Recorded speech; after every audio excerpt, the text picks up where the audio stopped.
I'm here to talk about how to make a creative industries development strategies work. What are the key elements for success and what are the major pitfalls? Now, if you expect me in the next, I've been given 20 minutes.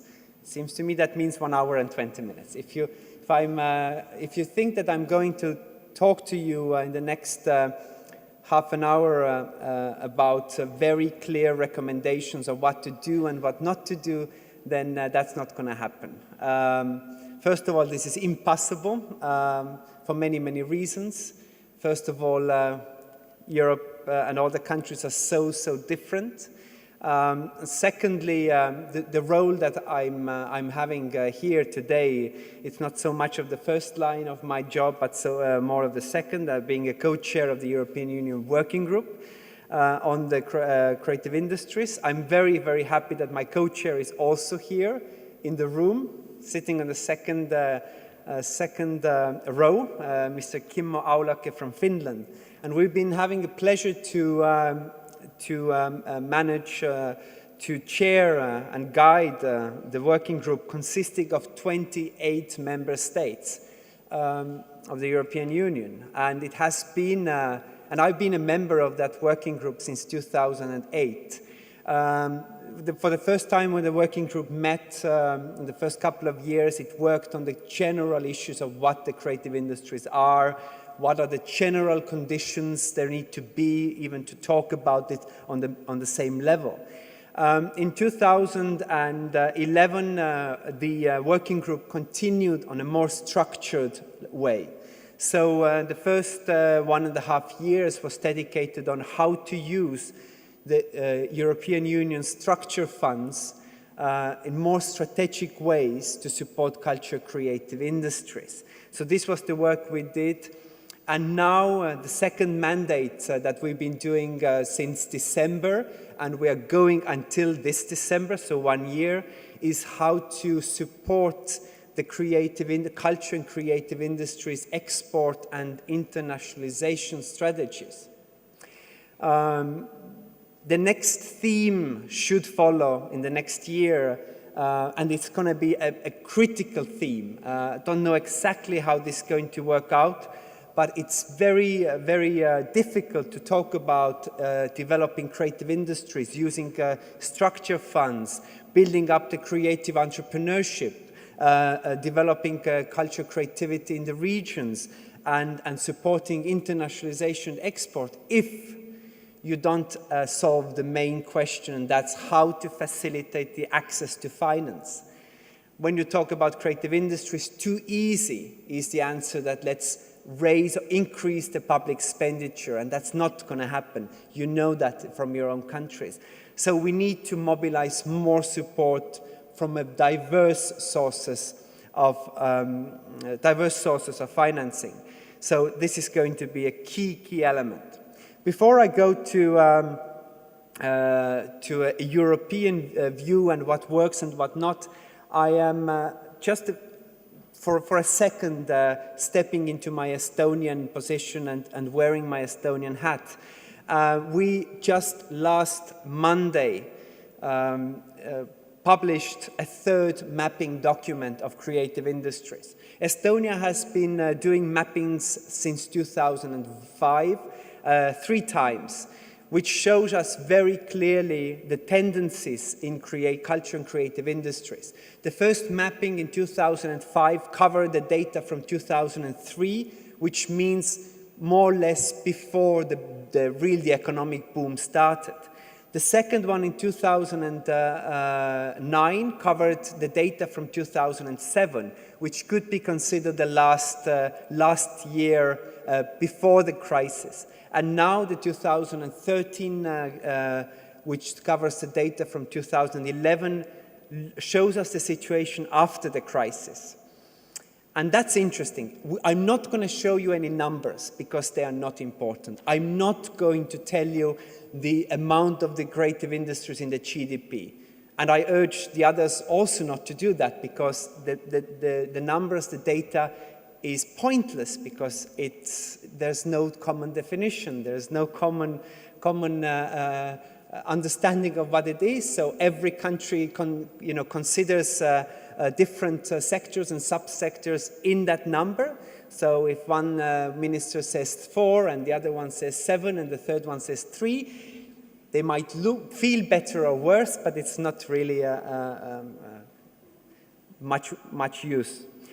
But what is important from the results? Well, first of all, what we see here is that the blue one is good. Okay, concentrate on the blue one. Now, this is the percentage, how much the number of creative enterprises and organizations have increased in that period of time.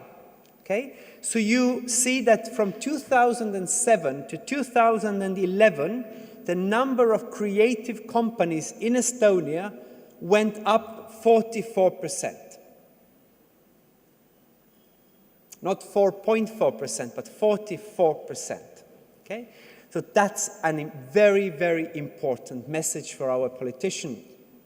That means that the message and the precondition or the assumption before the crisis that we need, or the culture and creative industries could be the safety net for many, many people that might be losing their jobs during the crisis. And they might take up the jobs, or they might create jobs in the creative industries. That was true. So lots and lots of people went to creative industries and made their own companies. And the 17 next to 44 is how much the total number of companies in Estonia increased. So while the total number of companies increased only 17%, we see that the number in the creative industries went up by 44%. That's a message for the politicians. But that's a good side. I could be standing here and be bragging and say, oh, everything is fine, but that's not, that's only one side of the coin. If we really continue comparing these basic data from the culture creative companies and the rest of the companies from the economy, we see a very different number. We see very deep characteristic of what these companies are facing today. So firstly, we see that the income per company in culture creative sectors is only that of 20% of an average company overhaul. So they are earning quite a little or very little money. Okay? Secondly, they are micro companies. That's not the news, not everybody. The fact that the small companies in a small country are prevalent, and the 64%, that's even quite good. But that's why I brought out the comparative numbers from the previous studies, and that's quite telling. It tells you that the companies are getting smaller and smaller and smaller through the crisis. Yeah? What does it mean? It means very specifically that in that sector, it's not only about the size of the companies, because the size of the companies itself is not a bad thing. I mean, in many of the companies, in many of the subsectors, that's a strength. But the problem is that the sector gets more and more fragmented. Yeah? But you understand that if the main goal of any enterprise, the main goal of any sector is export, and the exporting has become one of the motor of our politicians, then it's extremely difficult to be exporting from a sector that the average size of the company is 8.6. And now imagine if that's only 4 and it's going down. And let's not fool ourselves. Even this 4, this average is pumped up by only certain bigger sectors. And the third one is also quite telling statistic, that it's only 32% the income per employee in the creative companies compared to the rest of the economy. So it gives jobs.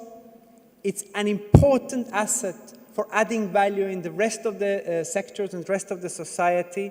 It's important for tourism, but they are very, very vulnerable. Okay? They're very small, very vulnerable. And that means you have to take this into account when you make a strategy. It's nice to talk about big numbers, and I agree with Vesna that this kind of a hype has put us in a very difficult situation. From Estonian experience, I don't have enough basis to agree on Vesna's assumption if this kind of a rhetoric has actually made us to shoot in our own legs. As my minister told you in the previous panel, the Estonian cultural budget goes up next year 22%. It's not bad. Also, the government has just made a decision that from the next period, 2014 to 2020, the amount of the creative industries measure, the creative industries fund in the structure fund in Estonia is going to be more than doubled. So from 6.2 million euros dedicated funds for creative industry, it's going to be 13. So that's a very clear indication that this is not something, a theme that has lost its relevance. Why is this?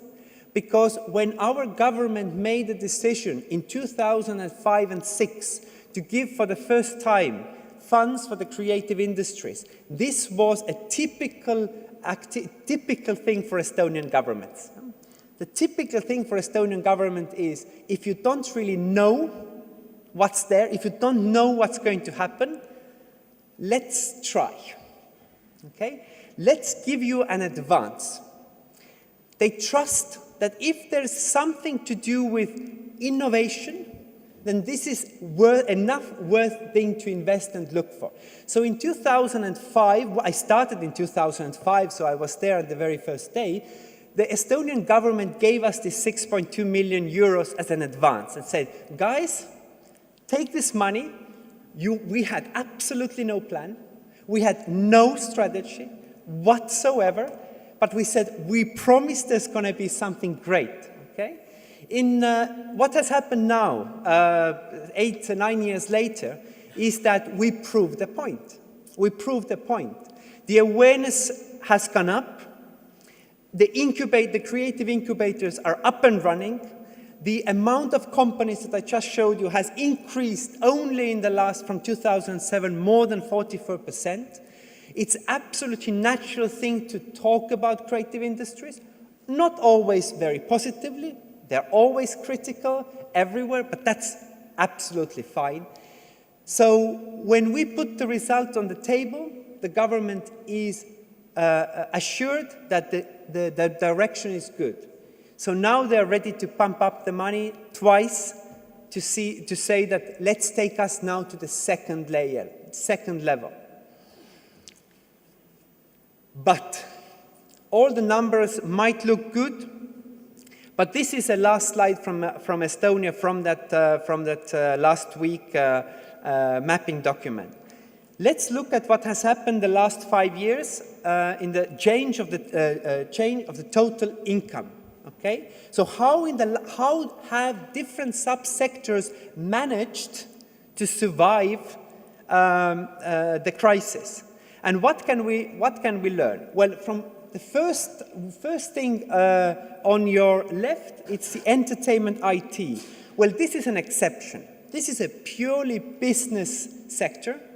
This is building on Estonian e-government, e-technologies, Skype. There's a really a explosion of IT startups. Estonia has the most IT startups per capita in the world. And really we see that not only as a hype, but we see that now on the statistics that only the income, the turnover has actually increased 62%. So it's growing fastly. But if we take this aside, what can we see from the rest of this slide? We can see that the sectors that are mainly dependent on the public expenditure, public funds, have resisted the crisis much better than the purely economic ones. So this nice thing that we have also hyped our government for a long time, that the creative sectors are less vulnerable by the crisis, and no. At least our statistics doesn't show that at all. Okay? So the creative industries, in a sense, as far as our experience goes, is that yes, indeed, they grow quicker. We've seen that they are growing quicker. And even now, after the crisis, they are climbing up the hole quicker. But during the crisis, they are the first one. Like culture, they're the first one being cut. Okay? The first expenditure. And you see from the very, very far end on the right, that's advertisement. So that's a sector that has lost the most. So that just shows you some of the tendencies, and just they're very, very new statistics from us.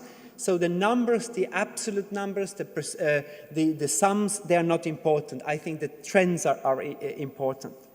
Now, this is a map of Europe. I hope you know this. We, with Kimmo, we are sitting there in Brussels.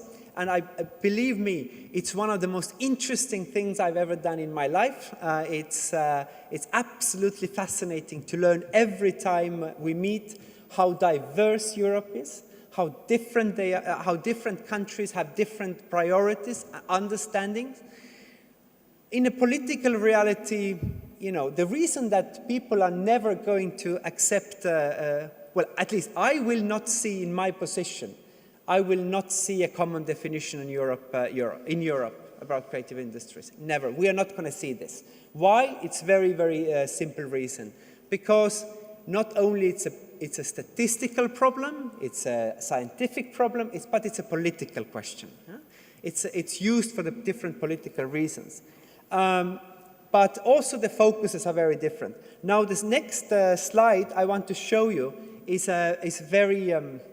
it's just very personal slide, okay? Don't take it too much into it, but this is a very, very big generalization of how I understand from my experience working in that working group for so long. This is more or less how different countries see creative industries.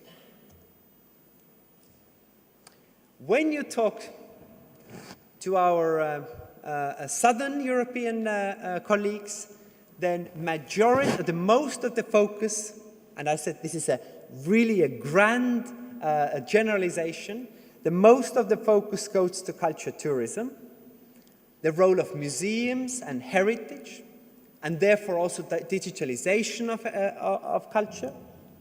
Of course, there's also Italy somewhere underneath that. Italy and fashion, of course, is important.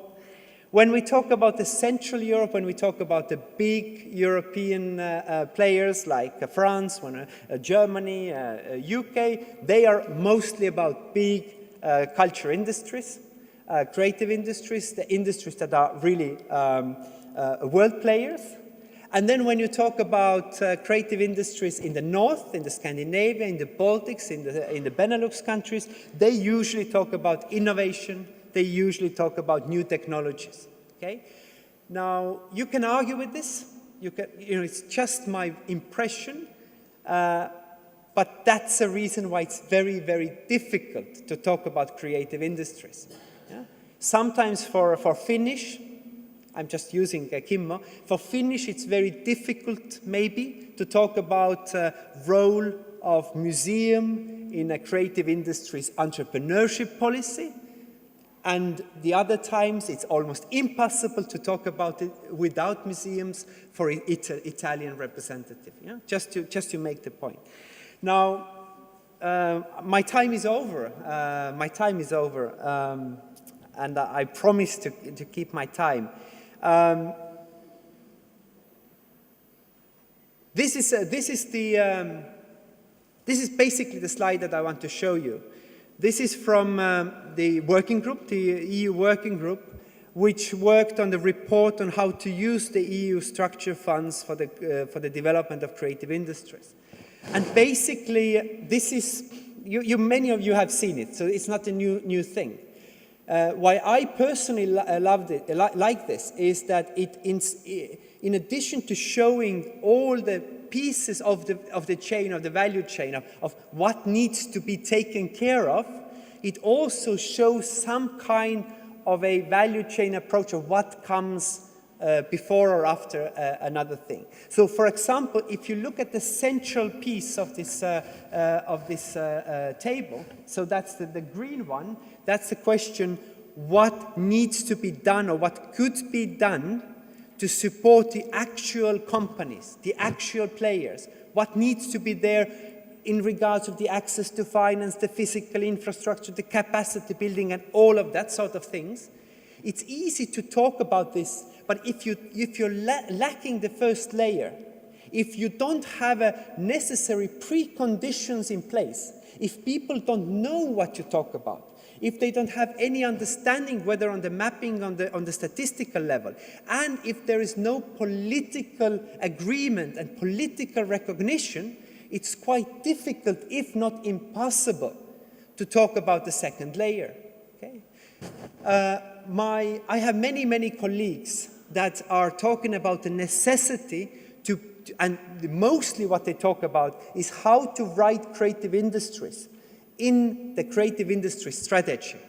I've said it many times, I'm saying it also here today. Estonia is a country where we have never had, and we do not have today, and I'm not seeing it in the near future, we've never had creative industry strategy. Okay? We've had the money, we've done many things, we have no strategy. We believe that we are more of a doers than writing about that. We believe that you need to put culture creative industries in where it actually matters, not create separate documents. There's a very good country here, many of you representing this country also in this room, and the colleagues. And I was once very envy of you because this country was able to write creative industries in the national grand strategy. And I said, wow, I'm so envy of you. We have no creative industry in a national strategy like that. And the colleagues thanked me for the compliment and said, we've always been good in strategy writing, full stop. So I think that there, for many countries, and I'm saying that just as my personal experience, not from my official job, it seems to me that for many places, strategy writing, mapping, and all of these sort of things have replaced the actual doing. Okay? They have been kind of a replacement activities. And actually, it means that there's not even enough good practices to learn from.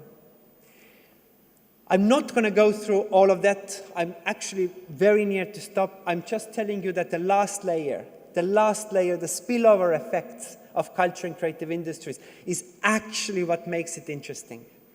Even though we can brag about how important creative industries are and how big is the number and the share of on the GDP, actually it is a niche and it's always going to be the niche. The third layer is what it really makes it intriguing and attractive for policymakers and politicians. Unfortunately, I must admit that even though everybody talks about it, everybody believes in it, but there's no hard evidence. There's not enough hard evidence on the spillover effect. So I think that's what needs to be done. Now, I promise you that on each of the boxes, there's already a plenty of good practices from Europe. This is what our working groups have been doing in Brussels for many years. So if you really believe, if you really have managed to turn the heads of the policymakers, there's already a plenty to get inspired from. I'm not going to say a word about them, but just look at that. Look at the different things. These are all from your countries, from the member states. Look at this. Each and every picture represents a good practice from different sectors, from different areas, on different levels, the regional and national and the interregional, for sectorial and etc., from capacity buildings, etc. There's so many actually working good practices. They're all available. They're all freely available from the website. So my question that I will throw in the air and then leave next to Vesna is, if it's all there, if it's already proven here and there, why there are still governments and cities and regions in Europe that have done only half of it, what it could? And why there are still places in Europe where they have done very little, or to be blunt, almost nothing. If these governments or these regions tell you that it's because the EU funds do not allow this, don't believe that.